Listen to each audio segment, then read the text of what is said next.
এবং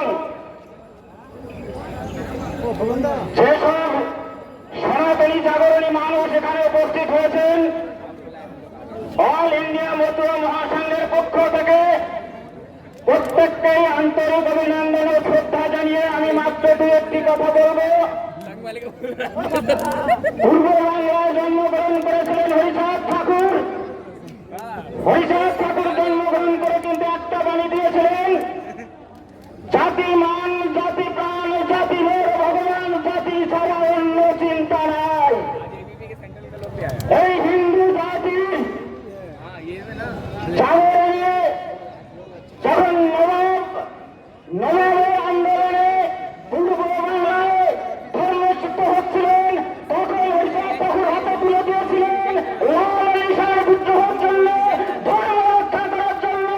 হরিচাঁদ ঠাকুর তিনি লাল নিশান তুলে দিয়েছিলেন জাতিকে রক্ষা করার জন্য, এই সনাতনী জাতিকে রক্ষা করার জন্য, হিন্দু জাতিকে রক্ষা করার জন্য। আমরা মতুরা সেই আদর্শে বিশ্বাসী। 5 তারিখে ঘটনার পরে আমরা ছিলাম ঠাকুরনগরে, 8 তারিখে প্রেস মিটিং করেছিলাম।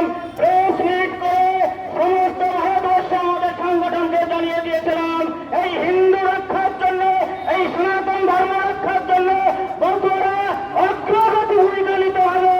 সমস্ত জায়গায় আপনারা দেখেছেন, বিভিন্ন জায়গায় পথ সমাবেশ, বিভিন্ন জায়গায় দেখেছেন পথ আন্দোলন, র্যালি, বিভিন্ন সমাবেশের মধ্য দিয়ে প্রতিবাদ জানিয়েছিলেন।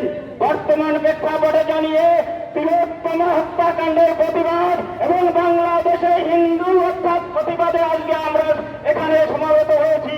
যদি ধর্ম পালন করতে হয়, ধর্ম যদি রক্ষা করতে হয়, প্রধান ধর্ম হচ্ছে সনাতন ধর্ম রক্ষা করা।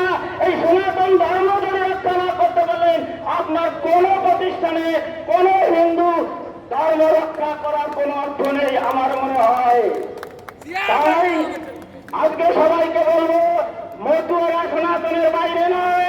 সনাতনের যে আদর্শ, সনাতন ধর্মের যে দর্শন, সেই দর্শনে সূক্ষ্ম রূপ দিয়ে মতুয়া ধর্ম চলে, সূক্ষ্ম সনাতন ধর্মে, সূক্ষ্ম সনাতন ধর্মে বিশ্বাসী।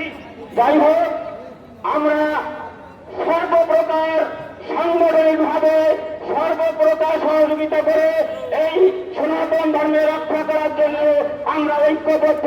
আমরা আজকে এখানে প্রতিশ্রুতি দিয়ে গেলাম, আপনারা এইভাবে যখন অল ইন্ডিয়া মতুয়া মহাসংঘকে সাংগঠনিক ভাবে ডাকবেন, এই সনাতন ধর্ম রক্ষা করার জন্য আমরা আপনাদের সঙ্গে আছি, থাকবো। জয় হরিবল, জয় হরিবল।